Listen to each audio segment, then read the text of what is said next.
네, 일곱 번째 챕터, 실거주 매수 측면에서의 매수 검토 말씀드리겠습니다. 여기는 이제 물론 실거주 매수라는 거는 뭐 각자의 상황, 뭐 직장, 뭐 자금, 뭐 아이들 학교 라이프 스타일 뭐 이런 거 다 고려해서 각자가 그 뭐 개별적으로 맞게 매수하는 것이지만 제가 이 실거주 매수 측면에서 이제 투자 뭐 일종의 추천이나 아니면은 분석, 지역 분석 같은 거를 하는 거는 약간 순수 투자로 보기에는 투자금이 좀 크기 때문에 수익률적으로 좋지 않을 수 있는, 그렇지만 가치 대비해서는 가격이 많이 조정돼서 충분히 매력적인 가격이 되었기 때문에, 그리고 거기다가 추가적으로 장기적인 어떤 포텐셜도 있기 때문에 실거주로 들어가서 만족하면서 사시면서 자기가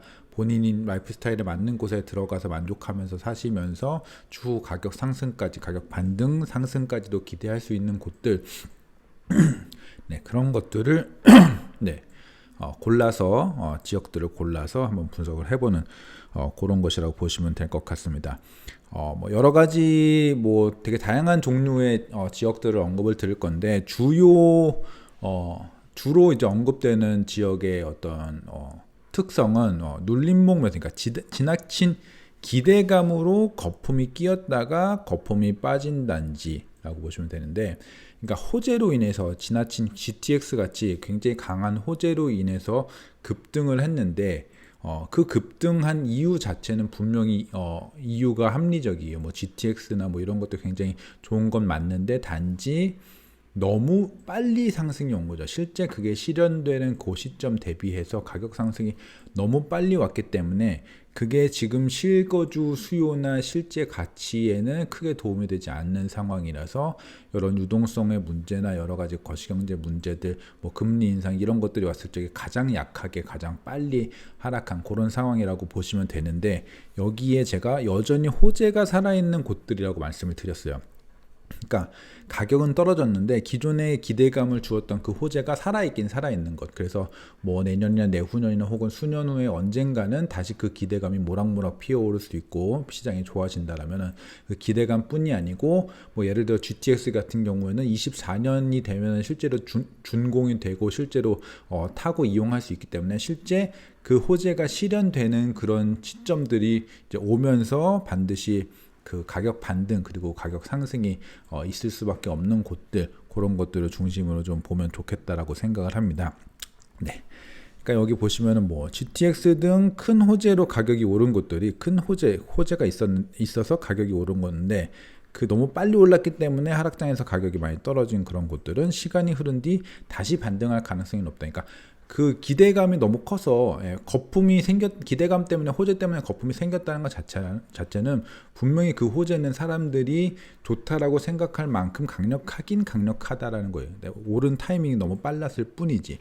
그래서 그게 시간이 흐른 후에 다시 호재로 다시 작용해서 반등 가능성이 높다라고 보셔도 무방하고, 하지만 진입 타이밍으로 본다면은 전세가율이 낮은 상태는 사실 좋은 타이밍은 아니고, 전세가율이 계속 낮거나 전세도 같이 떨어지는 상황이라면은 사실 가격도 좀 더 바닥을 다져야 되는 상황이기 때문에, 최적의, 만약에 물론 완전 바닥을 노리는 것이 좋은 어떤 투자 습관이나 매수 그런 방법은 아니지만 무릎 정도에 산다라고 생각을 하면 될 텐데, 어쨌든 간에 가격 흐름을 예측해 본다면 전세가가 계속 떨어지는 상황에서는 좀 매수 타이밍이 좋진 않을 수 있다. 전세가가 조금 바닥을 다져주고 안정화가 되면은, 혹은 전세가율 추이가 올라가는 상황이면은 그때 한번 진입해 볼 수 있겠다라는 말씀 드리고, 전세가가 같이 떨어지는 흐름이 계속 보이면 좀 기다려야 될 것 같다라는 말씀 드립니다.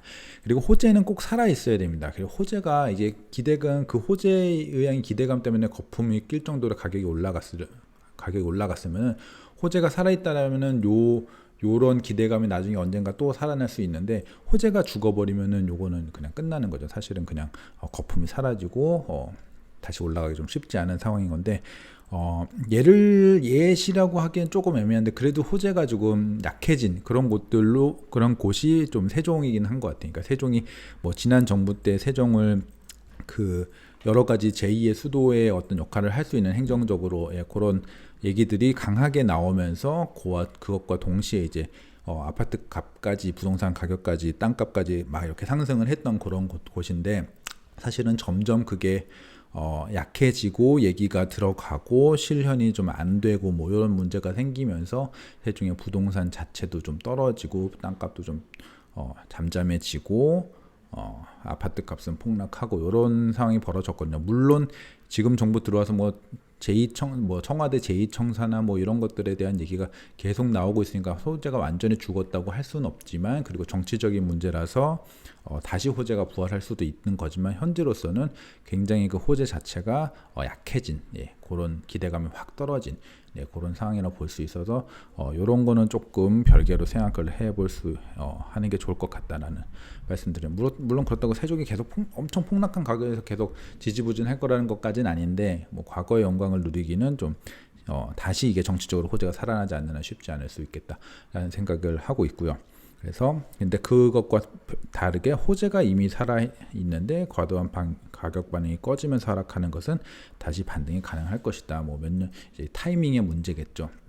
네, 그런 말씀 드리고, 약간 기준점을 잡아본다라면은 고점 대비 마이너스 25% 이상 하락, 그다음 수도권 신축 기준으로 전세가율이 최소 60%는 나와야 된다. 지금 송도나 뭐 동탄 이런 데 가면 60%는 아직 좀 먼 일이죠. 50%도 안 되는 곳들이 많기 때문에, 그래서 60%는 나와야지 좀 안정적인 가격. 근데 나는 실거주기 때문에 지금 직장 문제나 뭐 요런 걸 봤을 때 지금 사야 돼. 근데 전세가율이 55%밖에 안 되네. 이러면은 뭐 사야죠. 어떻게 해요? 그러니까 그 가격, 저는 어쨌든 간에 가격 기준으로만 보는 거고, 그래서 가격 기준으로 볼 때는 어쨌든 60%는 넘었을 적에 좀 안정적으로 들어가면 좋을 것 같다. 근데 뭐 예를 들어서 뭐 수지나 뭐 청라 뭐 이런 쪽들은 좀 전세가율이 60% 넘어가거든요. 그러니까 그런 곳들은 고점 대비 마이너스 25% 이상 하락 이면은 조금 검토해 볼 만하다.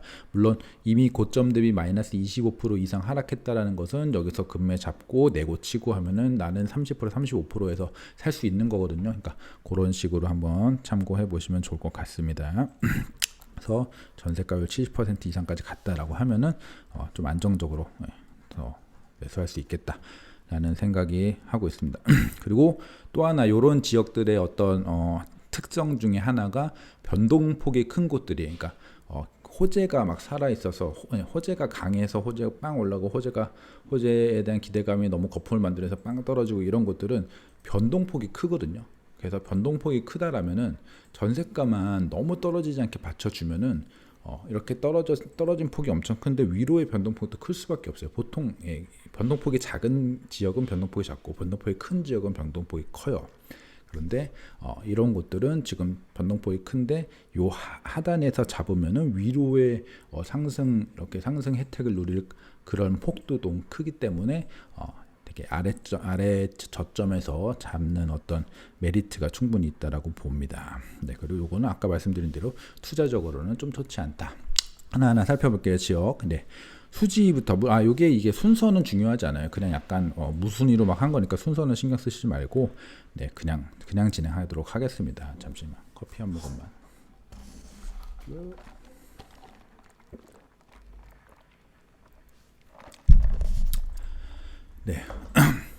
먼저 이제 수지입니다. 수지는 이미 조정이 커요. 조정이 되게 크고, 뭐 예를 들면 뭐 롯데캐슬 뭐 저기 성북역 쪽에 있는 골드 뭐 어쨌든 거기 보면은 뭐 14억대까지 갔다가 요새 굉장히 거의 한 30% 가까이 떨어졌죠. 그래서 조정이 상당히 크고 수지 2편에서 이런 데도 되게 괜찮은 곳인데 조정이 많이 커요. 근데 가격 이제 조정이 큰 상태에서 제가 보기에는 가격 안정될 가능성이 좀 높아 보입니다. 일단은 여기는 실수요가 좀 탄탄한 편이고요. 학군도 괜찮고 그 교통도 지금 교통 호재까지, 그러니까 중간에 하락장 중간에 이제 신분당선 신사 연장이라는 약간 추가적인 호재까지 발생하고, 그다음에 여기는 그 제가 앞서 말씀드린 어떤 전세가율 낮은 곳들, 이런 전세가율 낮은 곳들과 달리 수지 같은 경우는 전세가율이 그런 데 대비해서 상대적으로 받쳐주고 있어요. 그런 데라는 거는 뭐 동탄, 송도, 뭐 세종 뭐 이런 것들 있잖아요. 그러니까 전세가율이 좀 낮은 곳들 대비해서 수지는 전세가율이 좀 받쳐주고 있는 편입니다. 그리고 또 하나는 21년에 거품이 꺼지는 그런 경기도에 잘 나가는 곳들이 21년에 잘 나갔던 곳들이 21년에 엄청나게 상승했다 지금 거품이 꺼지는 단계인데, 수지는 사실 20년까지 상승폭이 컸는데 21년 상승분은 좀 적은 편이었어요, 상당히. 그리고 특히 신축들은 21년에 상승이 별로 없었거든요. 그래서 꺼질 거품이 다른 곳들 대비해서는 조금 적은 편이다라는 생각으로 이제 30% 정도 떨어졌는데, 여기에서의 추가 하락폭은 좀 적고 안정화될 가능성이 좀 높다라고 볼 수 있겠습니다. 네, 제 생각에는 그렇습니다. 그리고 이제 추후에 이제 호재를 보면은 신분당선은 이제 용산까지가 이제 기본적으로 연장이 예정이 되어 있고, 그 위쪽까지 가능성이 되게 높은데, 그 신분당선이라는 자체가 그렇게 용산까지 가고 뭐 위에 더 강북까지 쭉쭉쭉 이어지면은 정말로 로열 어떤 경기와 서울을 잇는 정말 로열 라인이 되는 거거든요. 그래서 굉장히 대형 호재급이라고 보셔도 되고, 또 하나 제가 수지를 강하게 그 펀더멘탈이 좋다라고 생각하는 것은 앞서도 한번 말씀드렸지만 플랫폼 시티예요. 플랫폼 시티는 물론 수지구는 아니고 그 옆에 처인구이긴 하지만 그 수지가 분명히 같이 받을 수 있거든요. 그래서 플랫폼 시티의 어떤 강력한 어떤 개발이나 어떤 직주 근접의 일자리 호재 이런 것들을 같이 받을 수밖에 없다라고 생각을 합니다. 그래서 플랫폼 시티는 아주 좋은 개발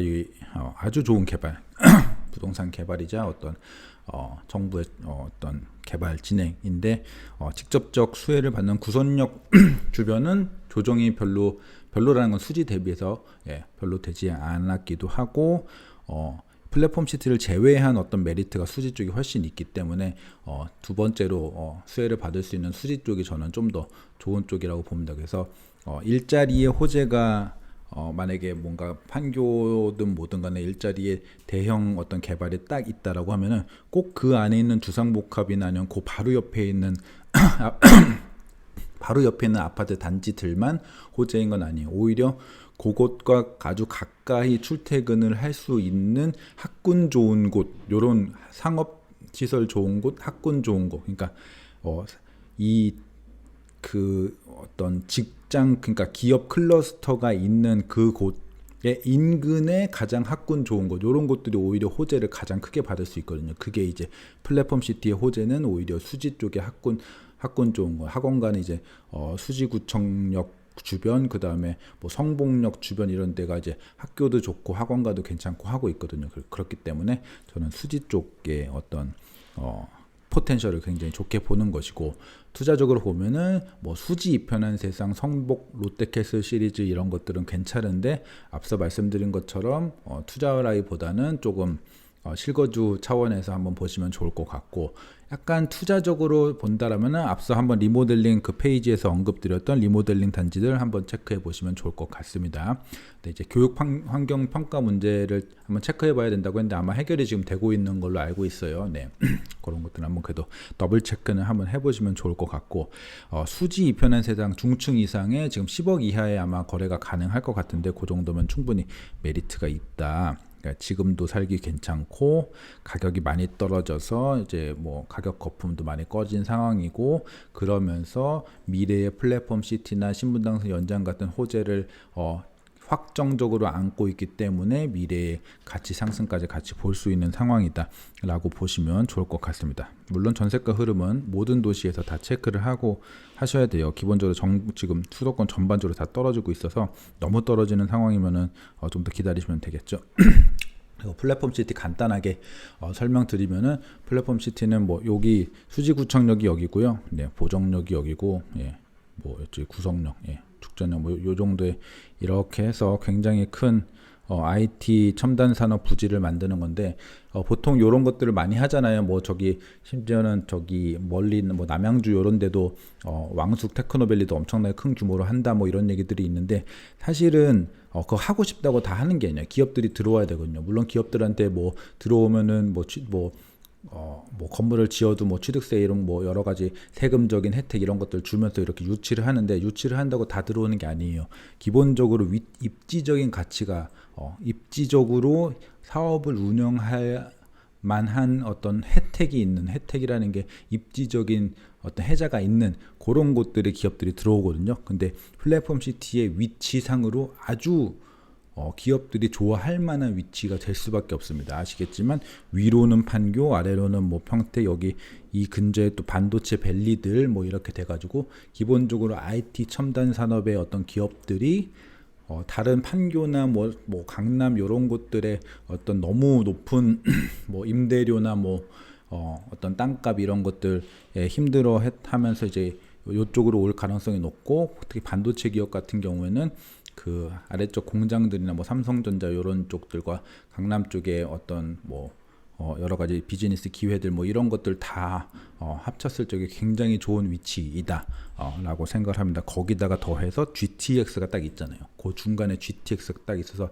이것은 굉장히 정말 훌륭한 어떤 이 토지 개발 그런 사례가 될 수 있을 거라고 저는 확신을 하거든요. 그래서 이 주변의 아파트들도 굉장히 큰 호재로 작용할 수 있을 것이다 라고 보시면 되고, 이 위치 잘 염두에 두시면 좋을 것 같습니다.